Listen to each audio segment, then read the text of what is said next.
My dad was one of the wealthiest businessmen in the nation. Yet he made a shocking decision. I would spend my childhood believing we had almost nothing. He thought growing up with money would ruin me. After watching my older brother become entitled, he refused to let history repeat itself. So my entire childhood became one enormous illusion. The small, worn-out apartment I called home. The outdated furniture. Even the sweet old woman I believed was my grandmother. Every bit of it had been arranged. She wasn't related to me at all. She was an actress hired to play the role. Behind the curtain, a group of people watched over my life every single day. Whenever I left the apartment, the fake grandmother updated my parents about everything I did. What I didn't know was that almost everyone around me was part of the plan. The man sweeping the streets, the office employee eating breakfast, even the fisherman sitting quietly by the river. They were all actors following carefully prepared instructions. When my school reported that I was falling behind in foreign languages, my parents immediately stepped in. They hired a language coach who pretended to be a lost tourist asking for directions. Without realizing it, I practiced speaking with him almost every day.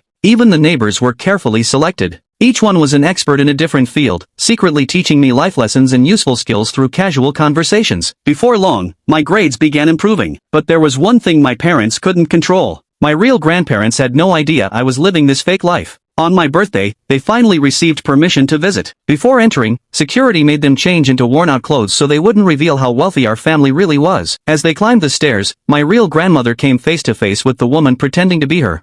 Furious, she immediately called the woman a fraud. Inside the apartment, my mother even searched my grandmother and confiscated the birthday money she had brought for me. Throughout the celebration, my grandparents struggled to keep the secret. But when my grandmother noticed how skinny I had become, she couldn't stay silent any longer. In a moment of emotion, she accidentally mentioned the luxurious mansion where my family actually lived. Before she could say another word, my father smashed a slice of birthday cake into her face to silence her. That was enough. My grandmother stood up and exposed everything. The fake grandmother instantly signaled security to throw my grandparents out. I stood there completely confused, asking why they were being forced to leave. As my grandfather was dragged toward the door, he secretly pulled a bundle of cash from inside his wig and slipped it into my hand. But after years of being taught never to waste money, I quietly handed it over to my father. I still had no idea that my entire childhood had been nothing more than a carefully staged performance. Then one ordinary day, everything I believed came crashing down when I spotted my sick grandmother playing basketball at a public court.